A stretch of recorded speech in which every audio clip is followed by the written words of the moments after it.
2025 August 16 ഭഗവാൻ വിഷ്ണുവിൻ്റെ 8ാമത്തെ അവതാരമായ ഭഗവാൻ കൃഷ്ണൻ്റെ ജനനം ആഘോഷിക്കുന്ന കൃഷ്ണ ജന്മാഷ്ടമി ആഘോഷിക്കും.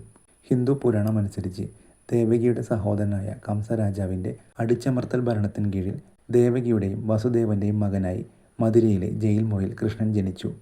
തിന്മയുടെ മേൽ നന്മയുടെ വിജയത്തെയും ധർമ്മ പുനഃസ്ഥാപനത്തെയും പ്രതീകപ്പെടുത്തുന്നതിനാൽ കൃഷ്ണൻ്റെ ജനനം പ്രധാനമാണ്. ജന്മാഷ്ടമി, കൃഷ്ണാഷ്ടമി, ഗോകുലാഷ്ടമി, അഷ്ടമി രോഹിണി, ശ്രീകൃഷ്ണ ജയന്തി, ശ്രീ ജയന്തി എന്നീ പേരുകളിലും ഈ ദിവസം അറിയപ്പെടുന്നു. ഈ ദിവസം ഭക്തർ ഉപവാസം അനുഷ്ഠിക്കുന്നു, പരമ്പരാഗത വസ്ത്രങ്ങൾ ധരിക്കുന്നു, ശ്രീകൃഷ്ണ വിഗ്രഹങ്ങളെ പുതിയ വസ്ത്രങ്ങളിലും ആഭരണങ്ങളിലും കുളിപ്പിച്ച് അലങ്കരിക്കുന്നു. കുടുംബങ്ങളുടെ ക്ഷേമത്തിന് അനുഗ്രഹം തേടുന്നു. ആളുകൾ വീടുകൾ പൂക്കളും രംഗോലിയും കൊണ്ട് അലങ്കരിക്കുകയും ആചാരപരമായ ഉപവാസങ്ങൾ അനുഷ്ഠിക്കുകയും ചെയ്യുന്നു. ക്ഷേത്രങ്ങളിൽ ആഘോഷങ്ങൾ പ്രഭാതത്തിനു മുമ്പ് ആരംഭിച്ച് ശ്രീകൃഷ്ണൻ ജനിച്ച സമയം അർദ്ധരാത്രി വരെ നീണ്ടു നിൽക്കും. ഭക്തർ കീർത്തനങ്ങൾ സംഘടിപ്പിക്കുകയും ഭഗവാന്റെ നാമം ജപിക്കുകയും ചെയ്യുന്നു. ദേവകി രാജ്ഞിയുടെ സഹോദരനായ കംസൻ തൻ്റെ മരണത്തിന് കാരണം തൻ്റെ 8ാമത്തെ മകനായിരിക്കുമെന്ന് ഒരു പ്രവചനം കേട്ടുവെന്നാണ് വിശ്വാസം. ഇത് കേട്ട കംസൻ ദേവകിയെയും ഭർത്താവായ വസുദേവരെയും ജയിലിലടച്ചു. അവരുടെ 6 കുട്ടികളെയും ഒന്നൊന്നായി കൊന്നു. കംസൻ കൃഷ്ണനെ കൊല്ലാൻ ശ്രമിച്ചു. പക്ഷേ അയാൾക്ക് അത് ചെയ്യാൻ കഴിയുന്നതിന് മുമ്പ് കൃഷ്ണനെ ഇരുണ്ട തടവറയിൽ നിന്ന് സുരക്ഷിതമായി പുറത്താക്കി. രാജാവായ വസുദേവൻ കൃഷ്ണനെ തലയിൽ ചുമന്ന് യമുനാ നദി മുറിച്ചു കടന്ന് വൃന്ദാവനത്തിൽ തൻ്റെ സുഹൃത്തുക്കളായ യശോദയുടെയും നന്ദയുടെയും സംരക്ഷണയിൽ ഏൽപ്പിച്ചു. തങ്ങളുടെ 8ാമത്തെ പുത്രൻ കംസന്റെ മരണത്തിന് കാരണമാകുമെന്ന് പ്രവചനത്തിൽ പറഞ്ഞിരിക്കുന്നതിനാൽ അവളെ ഉപദ്രവിക്കരുതെന്ന പ്രതീക്ഷയിൽ അതേ ദിവസം ജനിച്ച പെൺകുഞ്ഞിനെയും കൊണ്ട് വസുദേവൻ കംസരാജാവിന് സമർപ്പിക്കാൻ മടങ്ങി.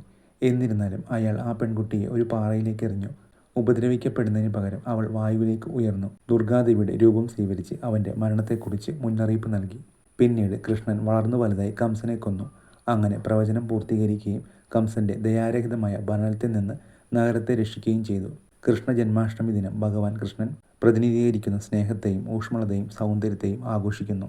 ധർമ്മം പുനഃസ്ഥാപിച്ച ദിവ്യാവതാരമെന്ന നിലയിലുള്ള കൃഷ്ണന്റെ ജനനം ആഘോഷിക്കപ്പെടുന്നു. ഭഗവത്ഗീതയിലെ കൃഷ്ണന്റെ പഠിപ്പിക്കലുകൾ അർത്ഥവത്തായതും ലക്ഷ്യബോധമുള്ളതുമായ ജീവിതം നയിക്കുന്നതിനുള്ള ഒരു വഴികാട്ടിയായി കണക്കാക്കപ്പെടുന്നു. അദ്ദേഹത്തിൻ്റെ ജീവിതം ഭക്തി, നിസ്വാർത്ഥ സേവനം, നീതിപൂർവമായ ജീവിതം നയിക്കൽ എന്നിവയുടെ പ്രാധാന്യത്തെ ഊന്നിപ്പറയുന്നു. ജന്മാഷ്ടമി എന്നത് അദ്ദേഹത്തിൻ്റെ ദിവ്യലീലകളെ ആദരിക്കാനുള്ള സമയമാണ്. ഉദാഹരണത്തിന് അദ്ദേഹത്തിൻ്റെ ബാല്യകാല കുസൃതികൾ, മഹാഭാരതത്തിലെ ഒരു വഴികാട്ടി എന്ന നിലയിലുള്ള അദ്ദേഹത്തിൻ്റെ പങ്ക്, സാർവത്രിക പഠിപ്പിക്കലുകൾ. ഭക്തർ ഉപവസിച്ചും ഭക്തിഗാനങ്ങൾ ആലപിച്ചും കൃഷ്ണൻ്റെ ജീവിതം പുനരാവിഷ്കരിച്ചും അർദ്ധരാത്രി പ്രാർത്ഥനകളിലൂടെയും ആഘോഷിക്കുന്നു. അർദ്ധരാത്രിയിൽ അദ്ദേഹത്തിൻ്റെ ജനനം അടയാളപ്പെടുത്തുന്നു. പഞ്ചാംഗം അനുസരിച്ച് ഭദ്രപാദ മാസത്തിലെ കൃഷ്ണപക്ഷത്തിലെ അഷ്ടമി തിഥി 2025 ഓഗസ്റ്റ് 15 രാത്രി 11:49 മുതൽ ഓഗസ്റ്റ് 16 രാത്രി 9:34 വരെയാണ്. ഉദയതിഥി പ്രകാരം പ്രധാന ജന്മാഷ്ടമി ഓഗസ്റ്റ് 16 ആഘോഷിക്കും.